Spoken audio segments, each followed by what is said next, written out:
Tim. Ya. Ayo, beneran, 15 menit. Gas, pindah. Pindah tempat. Yeay, selesai. Hore. Minha atau JBG.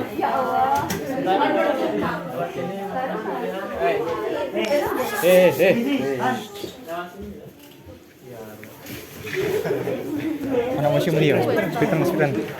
Ketinggalan bus ya. Enggak. Jadi begini, tapi museumnya dalam itu. Oh. Yang dari SMA SMA MA MA bilingual, silakan berbaris dulu sebelah sini. 4 Kita masuk bareng-bareng ke museumnya. Sambil jalan kita masuk ke museum. Silakan masuk. Nah, tadi kita sudah melihat videonya tentang proses-prosesnya Islam ke Nusantara. Sekarang di ruangan pamer lantai 1 ini kita akan melihat koleksinya seperti yang ada di video tadi. Yang pertama bisa dilihat sebelah kiri kalian, ini adalah peta penyebaran Islam yang ada di Indonesia atau Nusantara, yang dimulai dari Kerajaan Samudra Pasai dulu, kemudian beranjak ada Malaka waktu itu dengan menggunakan media perdagangan ya. Adapun benda-benda atau yang diperdagangkan komoditasnya adalah rempah-rempah. Rempah-rempahnya sendiri ada di depan kalian. Rempah-rempahnya emas dan banyak boleh dilihat. Ada apa? Merica mungkin, ada ketumbar dan lain sebagainya. Dipikir-pikir, ini Kalau yang diganti putih setiap mungkin bulan tidak masing asing lagi paling. karena sering membantu orang tuanya di dapur mungkin, jadi tidak asing lagi dengan rempah-rempah yang menjadi incaran bangsa asing saat datang ke Nusantara. VOC Kemudian 3. kalau di sebelah kanan kalian, Rempah-rempah. ini ada Rempah-rempah. meriam. Meriam ini fungsinya zaman dulu digunakan sebagai alat untuk melindungi kerajaan dari penjelajah Belanda. Kirim sih Jadi pada alat-alat awal. seperti ini Iya sih. ditaruh di sudut-sudut kerajaan dengan fungsi agar kerajaannya tidak diserang oleh musuh. Kemudian kalau di belakang saya, kalau yang ini namanya kapur ya, Mas dan Mbak sekalian. Kapur ini ditemukan di wilayah Barus, Sumatera Utara. Makanya disebutnya Kapur Barus. Kapur Barus. Kalau sekolah ada hafalan juz 29 ya? Nggih. Ada, juz 29. Ada yang hafal surat Al-Insan? Ayat 5. Mana yang hafid mana yang hafid? Ayo sing paling jago. Yang hafid yang sudah hafal. Hafid KB kira. Ayo yang hafid di sini, yang hafid. Hafid semua loh. Yang kacamata. Ya. Ya. Surat Al-Insan ayat 5 Apa saya hafal. Ayo. Nah, di sana ada lafaz kafura yang menunjukkan arti kafur ini nantinya sebagai minuman pencampuran penduduk surga, seperti itu. Kalau zaman dulu ini juga digunakan untuk fungsinya mengawetkan jenazah. Termasuk dalam sejarah katanya jenazah Fir'aun juga diawetkan menggunakan kafur ini, seperti itu. Kemudian geser sebelah sini. Gula batu. Nah, geser sebelah sini. Di sebelah sini juga ada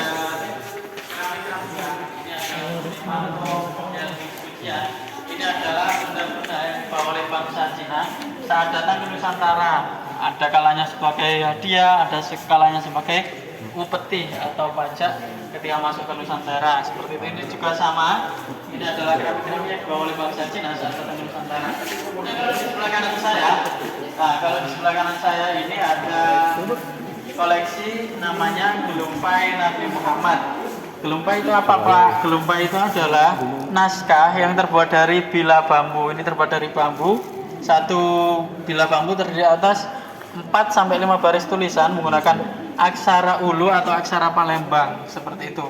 Isi dari naskah ini ceritanya tentang sejarah dan juga perjuangan Nabi Muhammad. Orang Palembang menyebutnya Gelumpai Nabi Muhammad. Kemudian ada juga kain batik. Ini kain batik khas dari daerah Jambi, Bengkulu dan Kerinci. Kemudian motif dari batik ini sendiri seperti huruf-huruf atap Arab atau kaligrafi. Ini sebagai pengaruh Islam masuk di wilayah sana, seperti itu. Baik, kita bergeser lagi ke koleksi yang lain. Nah, dari Palembang ini kita pindah ke wilayah Jawa Barat, Mas sekalian ya. Di Jawa Barat kita bisa melihat ini ada dari Cirebon, batik-batik khas Cirebon. Kalau yang merah ini sudah tersohor, pasti tahu. Motif batiknya apa? Mega Mendung, Mendung. Kalau yang tengah, Akatsuki. ada yang tahu? Mega Mendung. Kalau yang tengah, Gatot Kaca. Bukan. Kalau yang tengah Wadasan. Kalau yang bawah, ada yang tahu? Lunglungan ya, Lunglungan. Ini Mega Mendung memang yang mudah ciri-cirinya seperti ini, bisa diketahui ciri-cirinya. Kemudian ada juga alat-alat yang juga membatik, ada lilin, ada canting, wajah dan tubuh seperti itu. Kemudian di sebelah kanan kalian, kalau ini adalah mahkota Kesultanan Banten yang dipakai oleh Raja Banten waktu itu ya, mahkota raja yang dipakai oleh Sultan Maulana Hasanuddin, raja pertama Islam yang ada di Banten. Replika yang asli ada di Museum Nasional. Kemudian di sebelah kiri, kalau sebelah kiri ini adalah bendera Kerajaan Cirebon, bendera zaman dulu. Sudah ada pengawal Islam juga masuk di sana, bisa kita lihat ada lafaz Allah Muhammad, kemudian seperti ada basmalah dan lain sebagainya. Sebagai pengawal Islam masuk di sana. Kemudian di dalam kaca ini juga ada koleksi namanya Destar Cirebon, ya mas kalian. Kalau yang dipakai ibu dan mbak-mbak kalian namanya apa? Sewek. Destar, kalau ini Destar dibalik A sama E nya. Ini bentuknya persegi 4 seperti taplak meja, akan tetapi fungsinya untuk penutup sesaji dan juga Al-Quran zaman dulu menggunakan ini. Kalau di belakang saya ini adalah nama gamelan. Gamelan ini digunakan juga oleh para pendakwa atau penyiar Islam di wilayah Jogja, Solo dan sekitarnya, yang awalnya syair-syairnya masih bernafaskan Hindu-Buddha. Ketika Islam masuk, berganti yang bernafaskan Islam seperti ilir-ilir, tombok hati dan lain sebagainya. Baik dari Jawa Tengah, kita keliling lagi ke Jawa Timur. Gayanti. Sebelah tengah ini untuk koleksinya. Wait, Berapa semua ini? Kalau boleh tahu. 11, 10. Kelas ada.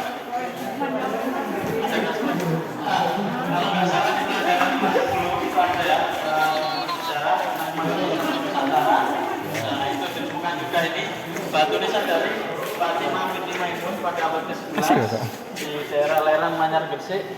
Ini miliknya Fatimah binti Maimun, adalah seorang pendakwah yang datang ke Jawa pada abad ke-11 Masehi. Kemudian di sebelahnya juga ada batu nisan dari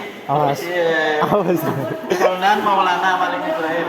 Pernah ziarah ke sana ya, di daerah Gresik. Kalau kita kembali 5, kita ke sana. Kemudian di sebelahnya lagi, kalau ini batu nisan dari makam Troloyo yang ada di Trawulan Mojokerto. Tadi ziarah kemana aja? Kalau boleh tahu, Mas? Ke Troloyo juga ya. Di batu nisannya seperti ini yang ada di sana. Sama kemana? Mojagung. Siapa tadi? Bawah Habas Buwo. Belum. Saya Sulaiman. Saya Sulaiman. Mojagung. Mancilan Mojagung. Baik, kita geser lagi ke Kalimantan ya, Mas dan sekalian. Kalimantan sebelah sana. Anjir tuh.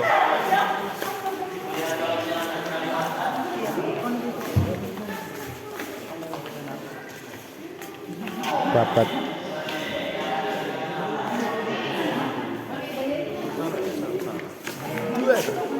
Peraksana. Kira menit. 8 menit. Oh.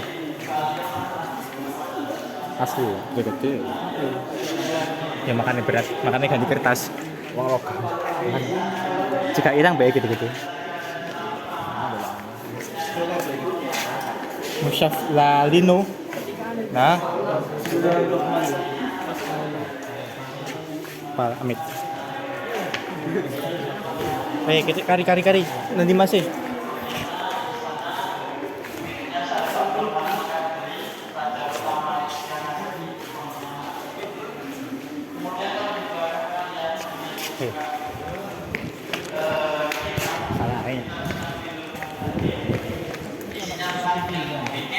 Ya, menggunakan bahasa Melayu, aksaranya aksara background, kemudian ditulis oleh seorang ulama dari Banjarmasin bernama Syekh Muhammad Arsyad Al-Banjari.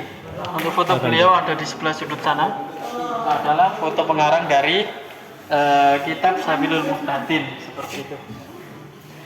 Baik, dari Kalimantan kita bergeser lagi ke peninggalan dari Al-Quran ya, itu juga. Duduk, pegon, Sabilul Al-Banjari.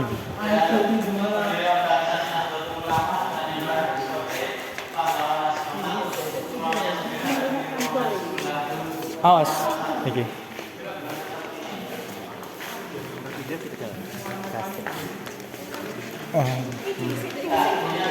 Aduh.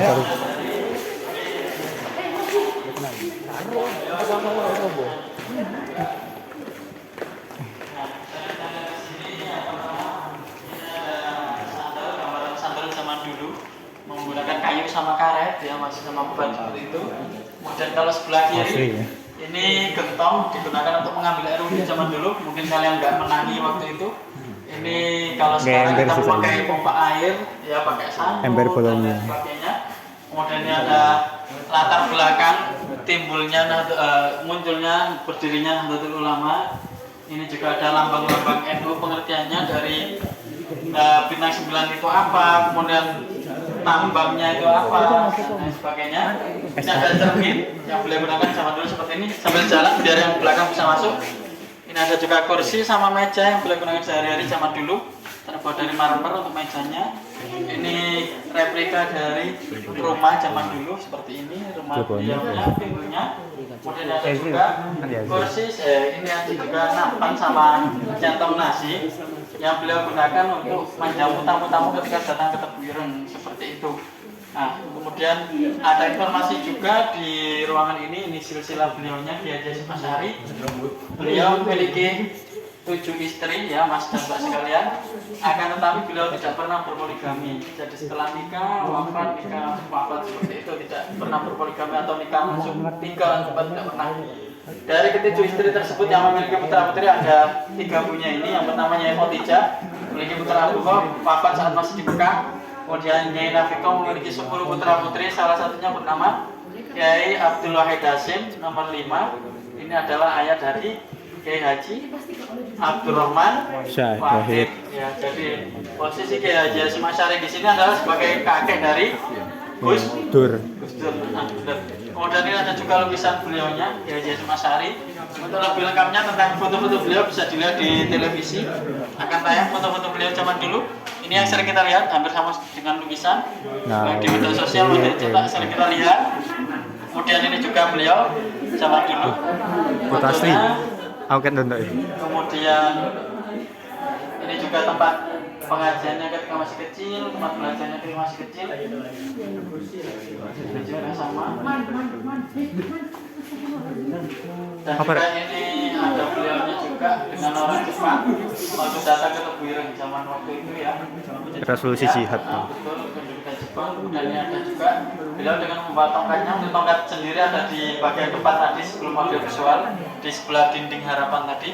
Kemudian di sebelah kanan kalian ada juga kitab koleksi dari Kiai Haji Hasyim Asy'ari. Akan tetapi yang asli, yang istimewa dari kitab ini terdapat tulisan tangan beliaunya. Di pojok kiri atas dari kitab tersebut itu ada tulisan tangan. Silakan kalau mau dibaca, difoto juga boleh. Waktu itu di sekitar tahun 1343 Hijriah dibeli seharga Rp3 zaman dulu ya. Kalau zaman sekarang mau tahu berapa ribu. Tulisannya apa Mas? Kemudian di sebelah kiri tulisannya Fatahul Kitab fi Milki Kiai Haji Muhammad Hasyim Asy'ari, ada tulisannya seperti itu.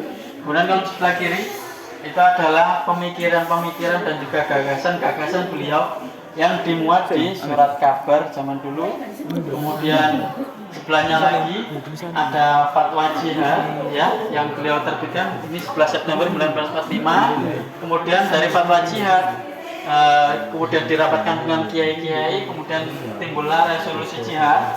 Setelah tercipta resolusi jihad, kemudian terjadilah peristiwa 10 November yang ada di Surabaya sebagai Hari Pahlawan dengan meninggalnya AWS Malabi waktu itu ya, seperti itu. Kemudian di belakang saya ada informasi tentang kewafatan beliau. Beliau wafat pada tanggal 25 Juli 1947. Setelah mendengar agresi militer yang ada di Malang itu, beliau sangat kaget sekali, sangat terpukul sekali. Akhirnya beliau tidak sadarkan diri dan akhirnya wafat atau kabundut seperti itu. Ini adalah mulai awal tadi adalah jejak juang dari Kiai Haji Hasyim Asy'ari di ruangan ini seperti itu. Baik, demikian pemandangan dari saya. Terima kasih kunjungannya. Mohon maaf atas kekurangan dari saya.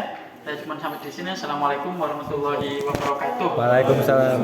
Jangan lupa nanti yang buat foto maupun video bisa di tag ya Minati.jpg. Kalau mau masuk lagi silakan. Kalau mau duduk-duduk di bawah juga silakan.